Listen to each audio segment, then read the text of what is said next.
하느님 말씀 요한복음에서 봉독해 드리겠습니다. 그에게서 생명을 얻으시며 그 생명은 사람들의 빛이었다. 그 빛이 어둠 속에서 비추고 있다. 그러나 어둠이 빛을 이겨본 적이 없다. 나는 포도나무여 너희는 가지다. 누구든지 나에게서 떠나지 않고 내가 그와 함께 있으면 그는 많은 열매를 맺는다. 나를 떠나서는 너희가 아무것도 할 수 없다. 나를 떠난 사람은 잘려나간 가지처럼 밖에 버려져 말라버린다. 그러면 사람들이 이런 가지를 모아다가 불에 던져 태워버린다. 어느 총각을 찾아와서 한 얘기가 그 마을에 있는 그 빨간 머리 어떠냐 이렇게 말했어. 이 총각이 훌쩍 뛰면서 그걸 맞으라고 하십니까? 나를 뭘로 보는 거냐? 아니 뭐가 어째서 그러냐? 아니 그 여자 벙어리 아닙니까? 글쎄 그러니까 일생 조용하게 지낼 수 있지. 아니 게다가 또 귀머거리가 아닙니까? 그니 네가 소리 마음껏 쳐도 되지 않느냐? 아니 눈이 또 반쯤 멀었는데요. 아니 네가 하는 걸 일생 보지 않으니 프라이버시가 있지 않느냐? 총각이 기가 차서 나중엔 게다가 나보다 10년이나 위가 아닙니까? 글쎄 겨우 그 한 가지 단점 때문에 불만인가? 이 말. 사람들은 짝을 찾을 때 9가지 장점과 한 가지 단점을 보고 택한 것입니다. 그러다가 연애할 적에는 대수롭지 않았던 그 한 가지 가시에 찔리고 피가 나면은 눈앞에 들이댄 동전처럼 몽땅 한 가지 큰 결점만 보이는 것이고 9가지라고 하던 장점은 기억에 없는 것입니다. 이래서 지옥이 시작됩니다. 내가 고통만 보고 잘못했겠구나 이렇게 한탄을 해서 잘못 논 내 탓론이 들어서기 시작합니다. 왜 이런 일이 우리 주변에서 일어나는가? 첫째로는 사람들이 무드 속에서 촛불을 켜놓은 것과 같은 무드 속에서 달빛 아래서 결정을 하다가 그 무드라고 하는 것이 1년 365일 계속될 수 없는 노릇이고 혹은 사람의 여건이나 조건이나 재산, 가정 배경을 보고 택하지만은 인간의 여건이라는 것은 10년 계속되기 어려운 노릇이고 또 사람을 보고 정한다. 됨됨이를 본다 하지만은 사람이라고 하는 것은 가능성이고 불안의 뭉치이기 때문에 끊임없이 변화하기 마련인 것입니다. 이래서 10중 8구는 처음 만날 때와는 달리 전혀 다른 풍경이 들어서기 시작하는 것입니다. 어떤 날 일정한 직업이 없는 사람이 아이를 12이나 낳았어요. 근데 마침 같은 산부인과였기 때문에 이 닥터는 남의 일이지만은 하도 기가 차서 직업이 없는 녀석이 아이를 12번째나 낳았기 때문에 좀 생각을 좀 해보게. 응? 자네 키울 힘이 있는가? 이렇게 말을 했더니 이 아버지 되는 사람이 하는 얘기가 글쎄 아이를 갖게 될 적에는 그 순간에는 세상 인구를 다 먹여 살릴 힘이 있는 것 같았다. 이래서 어둠 속을 헤매고 있는 것입니다. 또 한 친구가 글쎄 네가 똑똑하던 네가 어쩌다 그런 여자하고 장가를 들었니? 이 친구 대답하기를 그래서 첫날 데이트를 하고 나서 별로 할 말이 없길래 그냥 프로포즈를 했다가 이렇게 됐다. 이런 에피소드는 극단의 경우이지만 실제로 인간들이 이와 대동소이하게 생각 없이 인생의 중대한 계기를 열어버린 것입니다. 남들 다 하는 그대로 풍습 따라, 습관 따라, 기분 따라 그저 발을 먼저 들여놓고 보니까 어느 날 지옥이 시작이 된 것입니다. 이것은 마치도 불이 꺼진 방에 걷다가 골상이고 책상이고 퍼니처에 걸려 넘어지는 것과 같은 것인데, 그 장롱이니 테이블이니 체어 자체가 죄가 있는 것이 아니라 불을 끄고 걸어갔다고 하는데 잘못이 있는 것이에요. 불을 켜고 보면 넘어질 리가 없는 것입니다. 다시 말해서 내가 왜 이 사람과 눈이 마주쳤을까? 내가 왜 사람을 고를 때 요런저런 점을 중요시 했을까? 왜 지킬 수 없는 약속이 입에서 술술 나왔을까? 도대체 배우자라고 하는 것이 꼭 있어야 되겠다고는 언제 내가 곰곰이 생각해 봤는가? 이렇게 불을 켜고 길을 걷지 않았기 때문이었어요. 이제 이것이 남자만이 아니라 여자, 이러한 철부지 남녀 둘이 모였으니 무엇이 연출이 되겠는가? 이 눈이 먼 두 장님이 가정이라고 문패를 붙이고 살고 있으니 무엇이 일어난 것인가?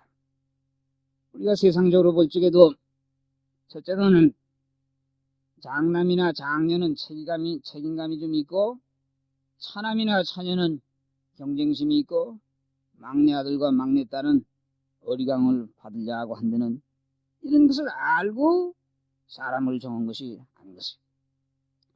또 두 번째로 남자라는 것은 그 아버지를 닮고, 그 아버지는 또 그의 아버지, 또 여자는 그 어머니, 그 어머니는 또 그 위에 그 어머니를 닮아서 거의 같은 것을 몇만 년을 계속해 왔는데 이것을 한 시간이라도 생각해 보았는가? 세 번째로는 우리 부모는 나를 키우는데 심혈을 기울이고, 또 할아버지 할머니는 우리 부모를 키우는데 심혈을 기울이고, 그 위로 그렇게 해서 인류 역사를 통틀어서 자식에만 희망을 걸다가 사라졌으니 정작 그 희망이라고 하는 것, 꽃이라고 하는 것이 핀 인생은 언제 있었는가? 왜 우리는 이런 체인을 수없이 몇천 년을 두고 반복을 하는가? 네 번째로는 남녀 둘이 처음 만났을 때는 매력이 있더니 살아보니까 너나 나나 다 고독에 못 이겨 기댄 것이고, 인간의 나약함 거의 모두를 지닌 인간들끼리 모인 것이고, 바위나 나무처럼 고요할 줄 모르고 열차 식당의 물컵처럼 늘 출렁거리는 보채는 두 인간이, 그 중심이 공허한 두 영혼이 비비된 것인 것을 알게 되는 것입니다. 다섯째로는 이렇게 몸은 쉬 피곤해지고 가슴은 불안으로 늘 출렁거리고 혼이라고 하는 것이 있는지조차 느껴보지 못한 공허한 상태이기 때문에 대신 어떻게 하면 소유할 것인가, 어떻게 하면 상대를 지배할 것인가 하는 허튼 게임을 벌려서 10년도 30년도 흘러가 버린 것입니다. 아내는 보이지 않는 팔로 혹은 보라는 듯이 소유할 때서야 안도의 숨을 돌리고, 남편은 보이게 혹은 보이지 않게 지배할 때서야 숨을 돌리게 되는 게임을 하고 있는 것입니다. 이 모두가 어둠 속에서 in darkness, in ignorance, 무지 가운데 두 인간이 휘청거리는 모습이라고 할 수 있는 것입니다.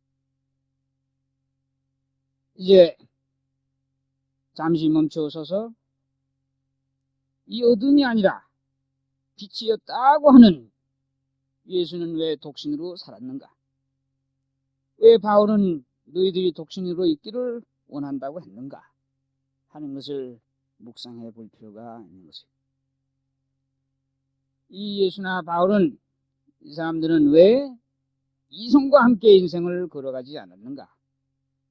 이것은 죄냐 저것이 죄냐 하는 어리석은 질문에 빠진 것이 아니라 이들은 인류가 몇만 년을 해내려오는 그 어둠 속을 앉아서 헤아려 본 것이고 자기들의 혼이 하느님과 결혼을 맺어서 가히 혼자로도 복된 지경을 찾았기 때문입니다. 그들은 존재가 온통 빛으로 둘려있기 때문에 생각 없이 하는 인간들 여러분과 제 피 속에 흐르는 어두움을 말끔히 가시고 사람이 무엇인가를 사람이라고 하는 것이 대체 무슨 꽃을 피워야 할 씨앗인가 하는 사람 됨됨의 운명을 꿰뚫어 보았기 때문인 것입니다. 이들은 편리와 갈등, convenience and conflict, 편리한 것과 갈등을 택하지 않고 대신 불편을 자유와 모험으로 받아들인 것이고 한 이성에 대한 애정의 에너지를 전 존재에 대한 자비로 바꾸어 버린 것입니다. 이런 빛 속에 거해서 넘어질 수 없는 예수는 이제 두 어둠이 몰켜 사는 우리 인생들에게 뭐라고 하시는가? 힌두교의 구세주라고 말할 수 있는 크리슈나에게는 이런 이야기가 있는 것입니다.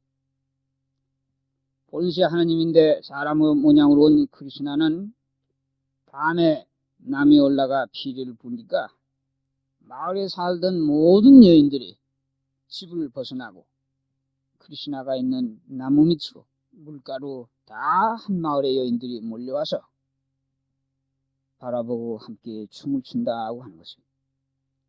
이것은 무엇을 상징하는 것이냐?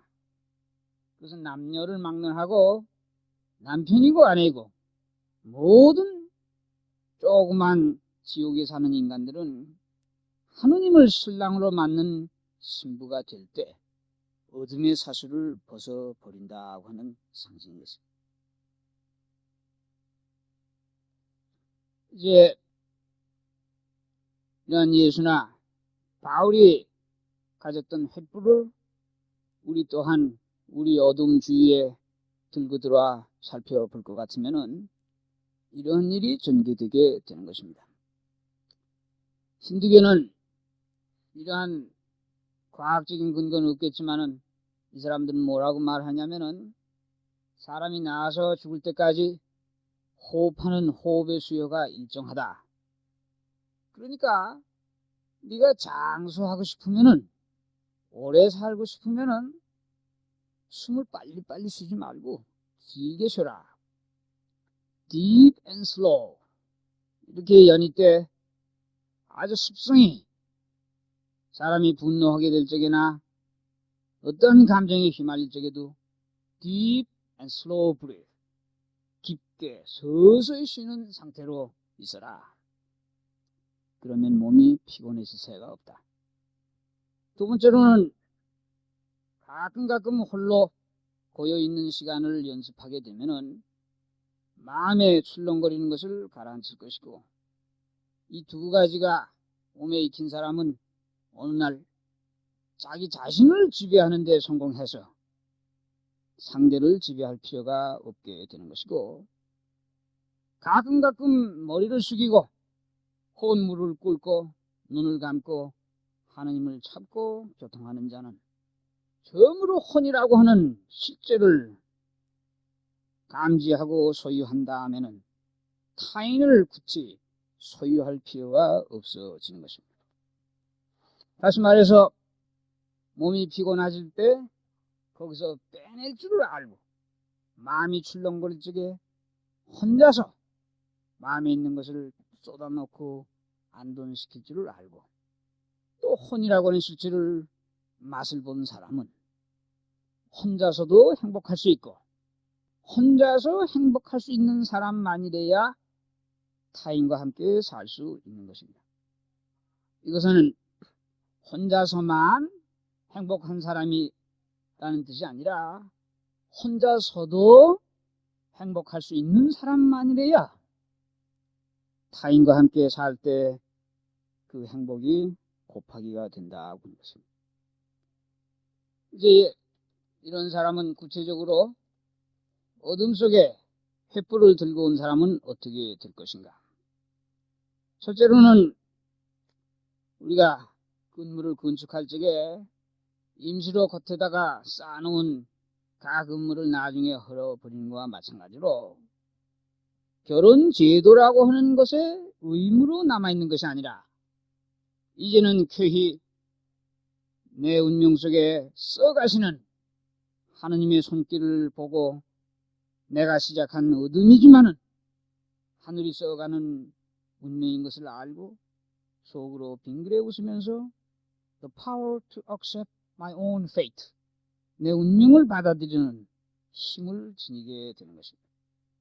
둘째로 그는 상대를, 배우자를 제도 안에서 당연시 하는 것이 아니라 언제나 변하는 인간 본성을 존중하면서 처음 만났을 때 기쁨과 환희를 일방적으로도 줄곧 회상하며 찾는 사람입니다. 세 번째로는 이 사람은 이제 두 강목이 하나는 삼각형이고 하나는 오각형이고 혹은 사각형인 두 나무 쪽지가 달그닥거리면서 평생 살아오던 이런 상태를 벗어나서 상대방의 모난 것을 선용해서 나를 둥근 나무로 깎아가는 기회로 삼는 사람인 것입니다. 이제 이 사람이 이렇게 되게 되면은 어느 날 나만이 둥근 원이 되는 것이 아니라 상대방도 그 모진 것이 다 없어져서 두 원이 돌아갈 적에는 여러분이 아시다시피 두 원이 접촉하는 면은 굉장히 작기 때문에 달그닥거리는 소리가 없이 조용히 돌아가게 되는 것입니다. 그리 되면은 나란히 늙어가는 온우이의 지경이 펼쳐지는 것이고 나란히 익어가는 두 포도송이가 되어 간다고 하는 것입니다. 둘 다가 한 포도나무에 매달린 같은 영양분과 수분을 공급받으면서 서로 붙어있는 두 포도알이 된다고 하는 것입니다.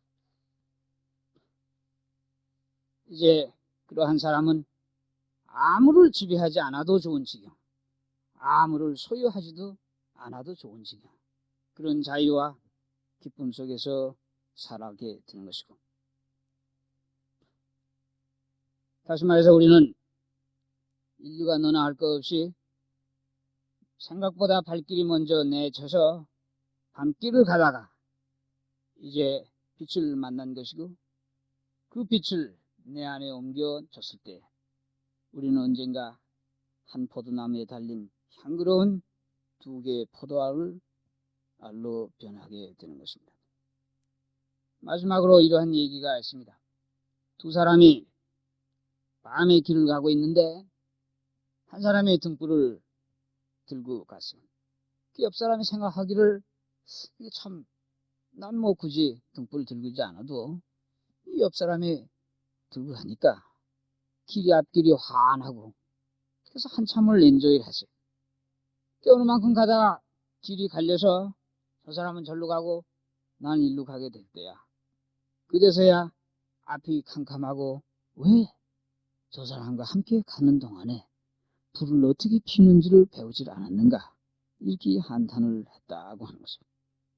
우리는 그리스도와 함께 동행하면서 불을 피우는 법을 배워서 내가 시작한 지옥 속에 불빛을 비춰야 할 것입니다.